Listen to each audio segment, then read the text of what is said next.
Bueno, hola de nuevo. Os he dicho que íbamos a empezar el sesenio revolucionario, pero no, tenemos que ver primero las desamortizaciones, que es verdad que es un tema que siempre está abandonadísimo, pero ya os digo que entró el año pasado, por ejemplo, y es un tema que como te pille y no te lo hayas ni leído, la has liado.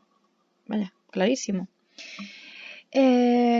Bueno, el tema de la desamortización es un tema importante y se trata aparte en selectividad, básicamente porque es una forma de entender todas aquellas transformaciones, ¿no?, agrarias desde los inicios, ¿no?, hasta básicamente la desamortización de Madoz. Entonces vosotros en este tema lo que hacéis es un repaso desde incluso el significado de desamortizar, ¿no?, hasta llegar a esa desvinculación, ¿no?, al final por parte de la Iglesia que supone desamortizar. Primero es como una estrategia pues económica, ¿no?, pero que después también se convierte en una especie de machaque, ¿no?, hacia un sector que es el clero, ¿no?, como siempre. Así que, bueno, ¿por qué es tan importante la desamortización? ¿Y por qué se da ahora, no? Pues bien, básicamente la desamortización tiene que ver con todas lo que es expropiar tierras y tiene que ver con la agricultura. Entonces, ya sabéis que la agricultura durante el antiguo régimen es el motor económico que lleva todo, ¿no? Más o menos el 80%, ¿os acordáis? Esto lo vimos, el 80% del trabajo económico lo llevaba a cabo la agricultura. Entonces era muy importante que los cambios que se hicieran estuvieran bien pensados, ¿no? Y por eso cada gobierno, en función de quién esté, ¿no?, quién esté gobernando, hace una cosa u otra. Básicamente, lo más importante, ¿no?, y el objetivo principal de las desamortizaciones es la liberación de la tierra, ¿no?, de lo que es del propietario de la tierra, ¿no? Entonces, todos estos cambios están orientados a poner a la tierra en el mercado, ¿no? O sea, es decir, eliminar todo aquello que impida la compraventa de tierras. Y para que se produzcan estos cambios, se tienen que dar ciertas medidas, ¿no? Por un lado, hay que suprimir el régimen del mayorazgo, esto es muy importante. Si no se suprime el mayorazgo no es posible desamortizar, ¿vale? Así que para que la desamortización se haga efectiva, se suprime el régimen de mayorazgo en 1836, significando que estas tierras, ¿no?, estuvieran sometidas de forma libre, ¿no?, o sea, estuvieran dispuestas para que se pudieran vender, dividirlas, ¿no?, trocearlas, es decir, tengo este trozo de tierra, pues es demasiado grande, lo divido en dos, ¿no?, algo así. Y que pudieran hacerlo, porque hasta hace muy poco el mayorazgo te decía que la tierra era tuya y que tú no la podías ni vender, ni dar, ni nada, o sea, era tuya y te guste o no te la comes, con papas, tal cual. ¿Vale? Entonces, si había mayorazgo, no se podía llevar a cabo esto, así que se suprime mayorazgo como primera medida. Todo esto es, digamos que es como una introducción, ¿no? Como segundo, se suprimen los señoríos jurisdiccionales, ¿no? Esto sucede en 1837. Esas competencias que tenían los señores, ¿no?, para administrar la justicia, por el tema de recaudación de impuestos, pues el nombrar, ¿no?, puestos concretos, todo esto se abolió, ¿vale? Sí es cierto que se le exigió a los campesinos que digamos que demostraran que ellos eran los propietarios de esas tierras, y en muchos casos, al no poder demostrarlo por el tema de que eran pobres, al final se quedaban sin ellas, ¿vale? Así que bueno, el tema de los señoríos jurisdiccionales volvía a abrir y a dar paso a que tierras se liberaran. Al final las desamortizaciones se hacían básicamente en tierras eclesiásticas y comunales, ¿no? Para que entendáis bien, la desamortización es un proceso mediante el cual el Estado lo que hace es expropiar tierras que hasta entonces eran amortizadas, o sea, las tenía también alguien y se utilizaban, entre comillas, ¿no?, para después ponerlas a la venta en una subasta pública. Y en general el objetivo de estas desamortizaciones durante el siglo XIX, ¿vale?, fueron varios, ¿no? Por un lado, obtener recursos para el Estado, recursos económicos, ¿no? Evidentemente, porque continuamente con el tema de que el siglo XVIII y XIX es un siglo de continuas guerras, ¿no? Al final España estaba endeudada, ¿no? Y el tema de la guerra carlista va a suponer un extra, ¿no? Que veremos que durante la regencia de María Cristina pues se necesita conseguir dinero y de ahí que Mendizábal lo haga, ¿no? Además, se pretendía sacar al mercado tierras que hasta entonces no podían ni comprarse ni venderse y entonces sacarían dinero nuevo, ¿no? O sea, es decir, que es dinero con el que no contaban, ¿no? Al final es como una inversión, ¿no? Y por otro lado, también con las desamortizaciones a nivel político era importante porque conseguían apoyos al régimen liberal, ¿no? Con esos nuevos propietarios que compraran las tierras, ¿no? Sobre todo por parte de la nobleza, ¿no? O sea, había nobleza que le interesaba al principio el antiguo régimen, pero después a la nobleza le interesaba que esas tierras se desamortizaran, ¿no? Porque ellos podían comprarlas, ¿no? Al final había un aumento de apoyos hacia el partido liberal, con lo cual por eso las desamortizaciones siempre que se produzcan van a ser bajo liberales. Hay excepciones y ahora lo vamos a ver, ¿vale? Pero suelen ser para los liberales, ¿vale? Así que bueno, aquí tenéis un esquema de las tierras que se le han ido desamortizando, ¿no? A los diferentes sectores. Esto es para que veáis más o menos lo que tienen, ¿no? La nobleza, ¿qué tenía? Pues evidentemente los señoríos, ¿no? Con lo de los jurisdiccionales, ¿no? Etcétera, que es lo que acabamos de decir, que se abolían, sí. El clero tenía dos tipos de propiedades, las rústicas y las urbanas. Las rústicas sí se cultivaban, pero las urbanas no. Estas son las manos muertas, ¿vale?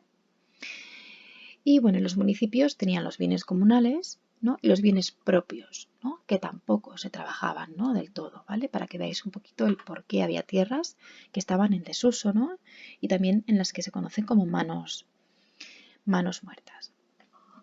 Así que bueno, esto ya lo hemos visto un poquito, ¿no? Con el tema de los objetivos, ¿no? Los tres objetivos básicos que yo os he puesto han sido de los recursos del Estado, el tema de sacar al mercado las tierras y el conseguir apoyos, ¿no? Básicamente es eso.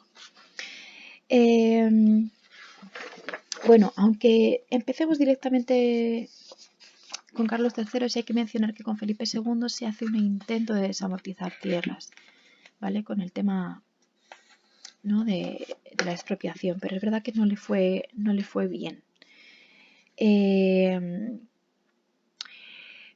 Digamos que con Carlos III se produce, digamos, la primera venta de bienes, ¿no? Lo que es el que se saquen al mercado tierras que hasta ahora pues no habían estado, ¿vale?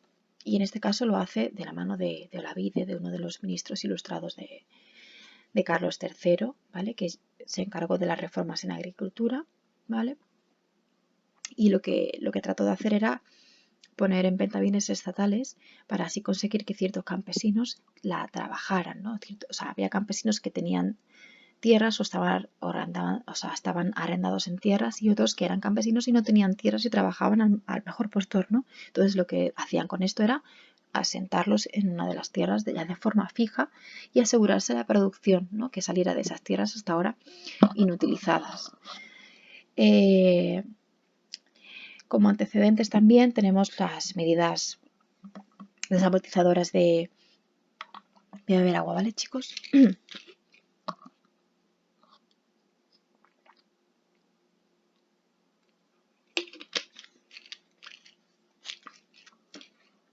Ya, perdón. De Godoy, bueno, de Carlos IV, ¿no? Bajo el reinado de Carlos IV, en 1798 cuando entra, ¿no? En la que se enajenaron bienes que pertenecían a instituciones, en este caso se denominan piadosas, o sea, es decir, hospitales, hospicios, casas de misericordia, etcétera, ¿no? Con esto lo que pretendían era dar cash, por así decirlo, ¿no? Ganar dinero, ¿no? Para intentar rebajar la deuda pública. La deuda pública que se había producido tras las guerras con Francia y con Inglaterra, etcétera, etcétera, ¿no? Todo lo que había surgido con el tema de la guerra de sucesión. También durante las Cortes de Cádiz, entre 1811 y 1813, ¿vale? Tenéis unas medidas desamortizadoras, ¿no? En la que lo que básicamente son intentos, ¿no? Se intentan desamortizar bienes comunales de los municipios, que los hemos visto antes en el esquema, ¿vale?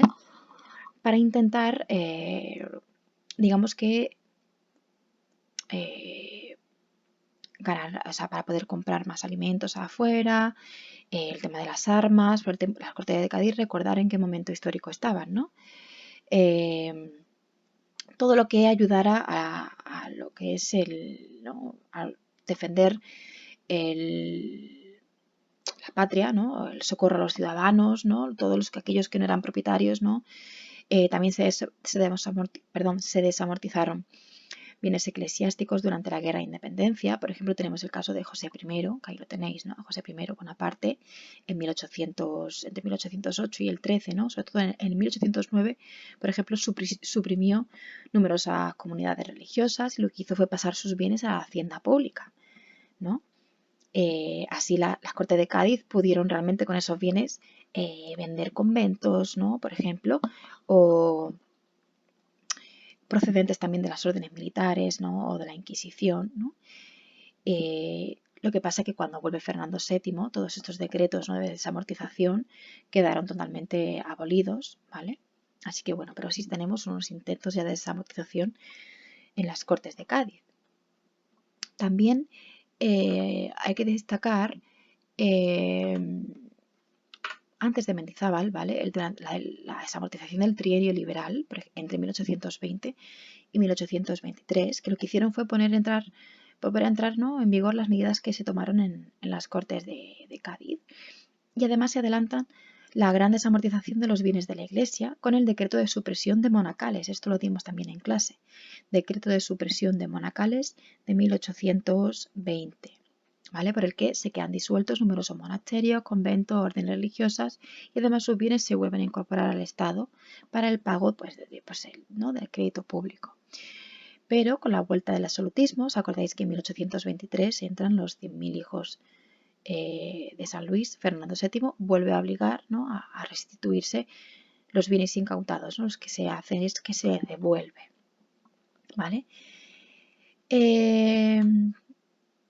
Ahora sí, llegamos a la Constitución, Constitución, estoy fatal ya, a la desamortización de Mendizábal, que es la primera desamortización del siglo XIX, ¿vale? Y básicamente fueron importantes por la contundencia de sus efectos, ¿no? En 1836 se inicia la desamortización de Mendizábal.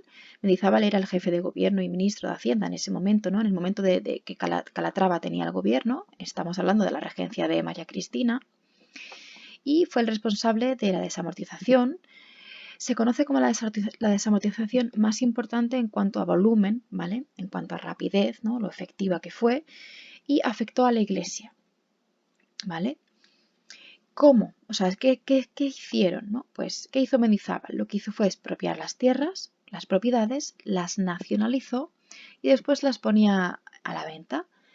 ¿Qué quería conseguir? Pues, por un lado, remediar el déficit público, ¿no? Con el tema del saneamiento de la deuda pública. Esto lo dimos en clase, me acuerdo yo cuando hablábamos de la guerra carlista, ¿no? El tema de la deuda pública, obtener fondos para tener un buen ejército, ¿no? Y así poder ganar a los carlistas, ¿no? Durante la primera guerra carlista. Además, quería dar movilidad a la tierra y así favorecer su acceso al sector de los burgueses, ¿no? que estaban entrando ya en el poder. Quería crear una clase nueva, ¿no? Como si fuera un estamento nuevo, una clase de propietarios, ¿no? Para que apoyaran a los liberales y se aseguraran así la continuidad del gobierno.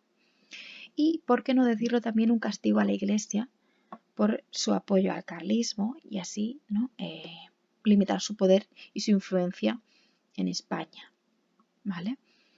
El sistema de venta, ¿no? de estas tierras fue a modo de subasta, ¿vale? Tanto para burgueses como para terratenientes. Los terrenos que se desamortizaron fueron solo eclesiásticos que habían caído en desuso, por ejemplo, ¿no? que no se utilizaban o la Iglesia no no recibían ninguna compensación a cambio, sí, ¿no? O sea, decir, ellos podían coger tierras que no se estaban utilizando, ¿vale? Podían coger las tierras de la iglesia y además no les pagaban nada a cambio. A todo esto, ¿qué hizo la iglesia? Excomulgar tanto a los expropietarios, ¿no? que eran los que vendían, como a los compradores, ¿no? que compraban, ¿no? De esta forma, con el tema de la excomulgación, ¿no? hizo que la gente no se decidiera del todo a comprar, y esto provocó que al haber menos gente interesada en las tierras y al haber tantas tierras tuvieran que bajar los precios de las tierras, ¿no? para que al final si fueran compradas. Forma de pago de las tierras a plazos, ¿vale? Las tierras se compraban a plazos de dos formas. Podías pagar en el primer momento de la compra el 20% del valor y el 80% restante tú lo pagabas con un plazo, ¿vale? En este caso máximo de 16 años y con un interés del 5%, y por otro lado también se admitía el pago con vales del Estado, ¿vale? O sea, que esto al final aumentaba la deuda pública, ¿vale? Y se pagaba en un plazo de 8 años con un 10% de intereses. Si os fijáis, la segunda opción es menos tiempo, pero con más intereses, ¿no? Esta desamortización además hizo que cuando llegaran los moderados al poder, ¿no? Se suspendiera con el concolato de la Santa Sede del 51, básicamente porque lo que afectó a la Iglesia fue brutal. Ya os he dicho que el papel de la Iglesia con el tema de la desamortización, vaya, básicamente ellos, no es que la iglesia se queda arruinada porque no se quedan sin dinero ni nada, pero sí pierden muchas tierras, ¿no? Es cierto que después las vuelven a recuperar, así que, en definitiva, tampoco tardan un tiempo, pero vaya que al final se las vuelven a quedar. Esto es básicamente un resumen de lo que tenéis en la fotocopia que yo os voy a enviar por el Telegram, ¿vale? Yo creo que la fotocopia está demasiado extensa, no sé si seréis capaces todos de escribirlo tal cual, ¿vale? Pero bueno, básicamente es un buen resumen. Si al final añadís todo lo que voy diciendo en el que es en el vídeo, creo que como resumen está bien. No os da tiempo tampoco mucho más. Entre eso y lo que tenéis en la fotocopia es suficiente, ¿vale?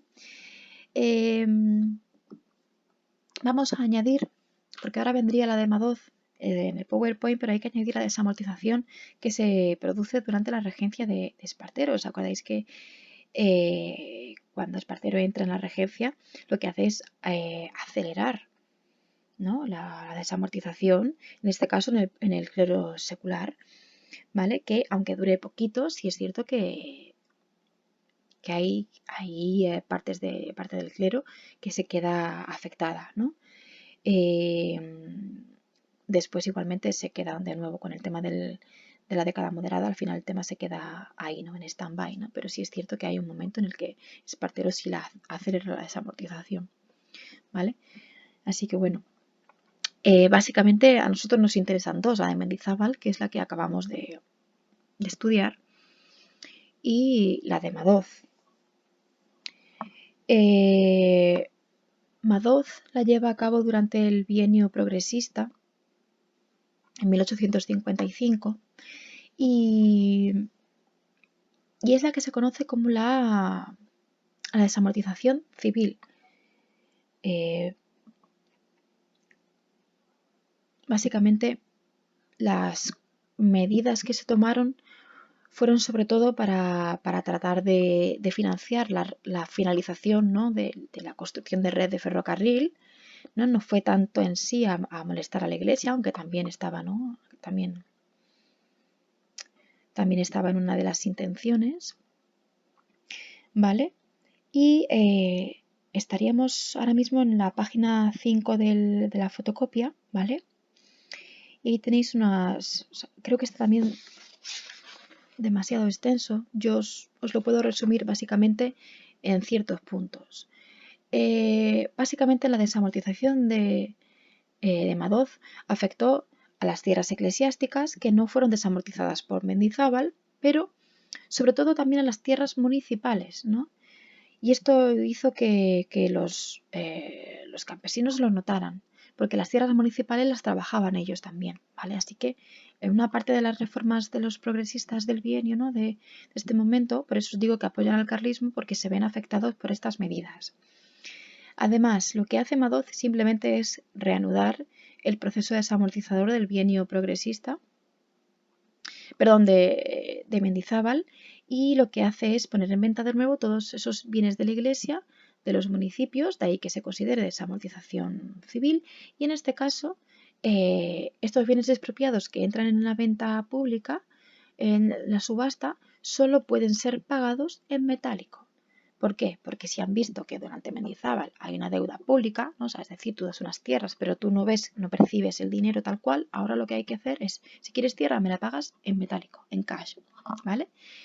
Si antes habíamos dicho que la desamortización de Mendizábal era una de las desamortizaciones, no, o sea, era la desamortización en volumen la más importante, en este caso la desamortización de Madoz es la época en la que se consiguió mayor valor de venta, ¿no? O sea, las tierras se vendieron más caras. ¿Os acordáis que con Mendizábal tuvieron que rebajar los precios por el tema de la excomulgación?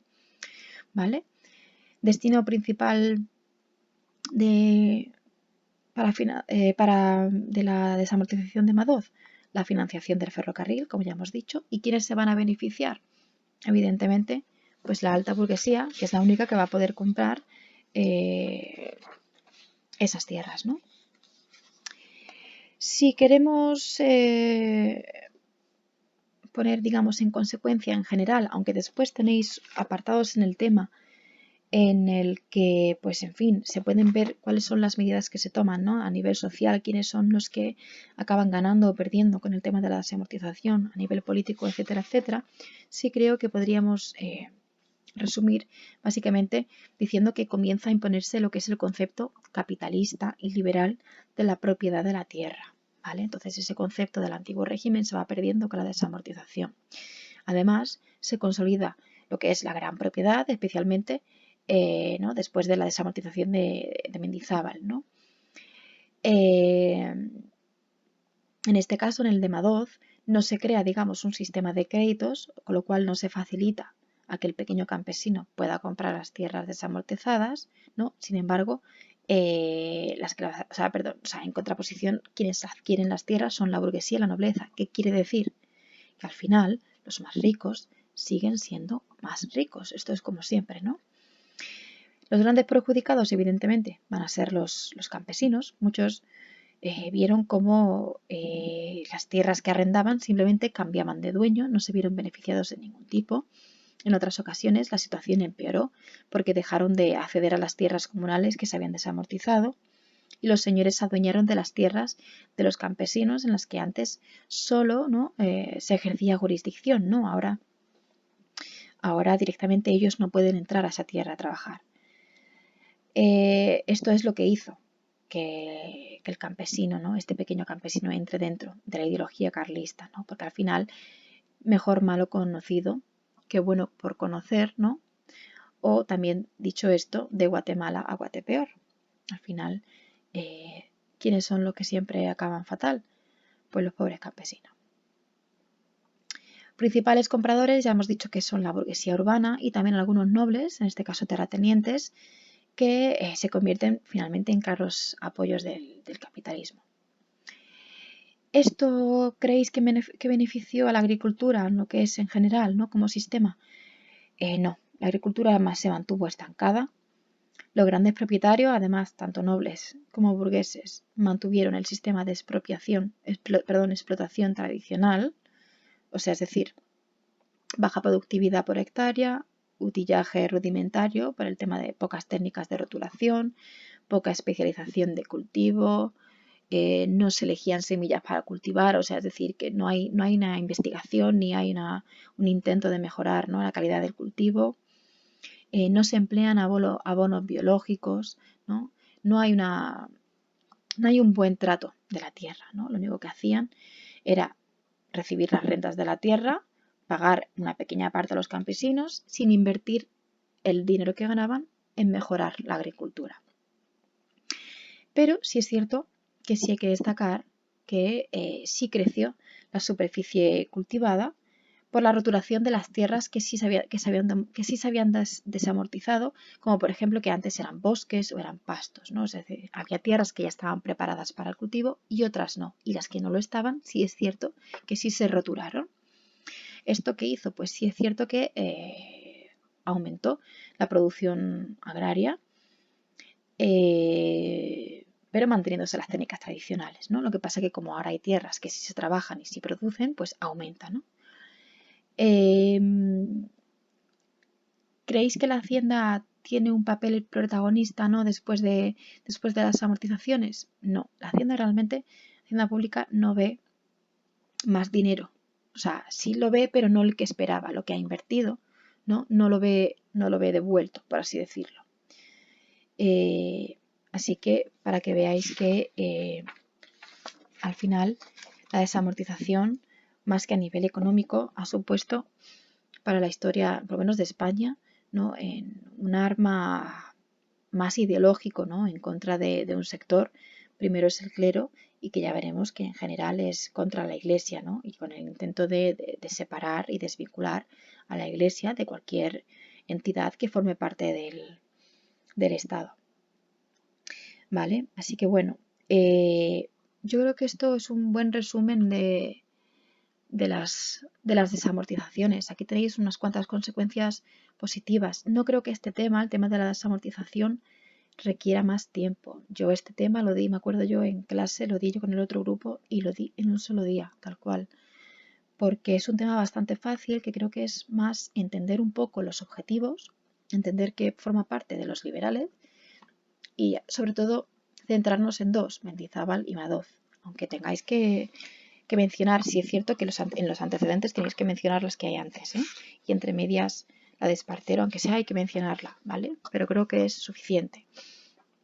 Así que bueno, como consecuencias positivas, como tenéis aquí en la diapositiva, la tierra se convierte en mercancía, ¿no? Comprar y vender, o sea, es como si fuera un objeto de compra-venta, ¿vale? Bueno, uno de los elementos básicos de la eliminación del antiguo régimen.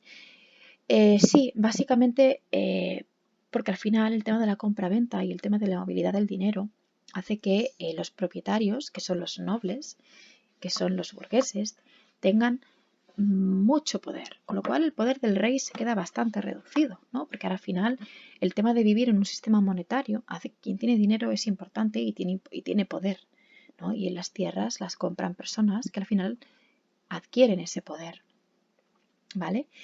Desmanteló la principal fuente de riqueza de la Iglesia, evidentemente, lo que acabamos de comentar, ¿no? Al final la perjudicada es la Iglesia. Disminuye la deuda pública, ¿no? Poco, pero bueno, algo sí hace.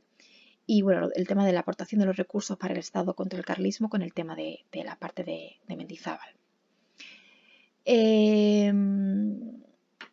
Bueno, el tema de los pagos sí lo hemos trabajado. Vamos a ver las consecuencias negativas. Por un lado, ya hemos dicho lo de la producción agraria, que no aumenta. Esto por resumir un poquito. Se mantuvo la estructura de la propiedad, es decir, el latifundismo en el centro y sur peninsular y el minifundismo en el norte. No se produjo un aumento de la producción agraria, que esto está repetido de antes. Vamos a ver consecuencias negativas para Isabel II. ¿Por qué? Porque se ganan adeptos al liberalismo, ¿vale? Y esto sí es importante a nivel político, ¿no? En fin, yo creo que, bueno, dentro de los documentos, estos son documentos, pasa que esto ya no os entra a vosotros como tal, pero estos son documentos que entraban antes, o sea, si por ejemplo en el examen de selectividad entrara un texto, una imagen o lo que sea, si entrara algo de la desamortización podría entrar documentos, ¿no? Pues por ejemplo mapas con el tema de zonas en las que se han expropiado, o a lo mejor una gráfica de pues posibles de los tres sectores, los más perjudicados, etcétera, etcétera. Bien, ahora os mandaré por Telegram el tema de la desamortización. Sí me gustaría que el tema de la desamortización me lo entregarais resumido porque el tema que yo os voy a dar tiene 8 caras, creo que es demasiado, ¿vale? Así que os voy a dar mi correo para que me lo enviéis ahí, me lo enviéis el miércoles, ¿vale? Antes no, para que yo pueda, para que yo sepa lo que yo voy a recibir cada día, que imaginad todo lo que voy a recibir estos días en el correo, ¿vale? Así que el miércoles me entregáis el resumen de la desamortización, porque creo, no sé si el de Isabel II me lo habéis entregado ya o no. Si no me lo habéis entregado, en el momento que veáis el vídeo, la videoclase, me escribís por correo, por el Telegram. Oye Marina, que no te hemos entregado el de Isabel II. Vale, en ese caso me entregáis el miércoles el de Isabel II, ¿vale? En vez de el de la desamortización, ¿vale? Recordaros que el viernes, pues si queréis hacer aula de estudio, que estaremos por aquí, ¿vale? Para ayudaros en vuestras dudas. Todo es digital y en el caso de que no funcione, si veo que todos tenéis Skype, quizás os propongo que hagamos esto pero por Skype, ¿vale? Para que lo hagamos en directo y en Skype, por ejemplo, sé que hay una pestañita también de chat, ¿vale? Y así puedo también, no estoy hablando yo sola todo el rato, ¿vale? Así que bueno, dejamos la clase finalizada por hoy, ¿vale? Y me volvéis a oír el miércoles, ¿vale, chicos? Venga, que tengáis un buen día.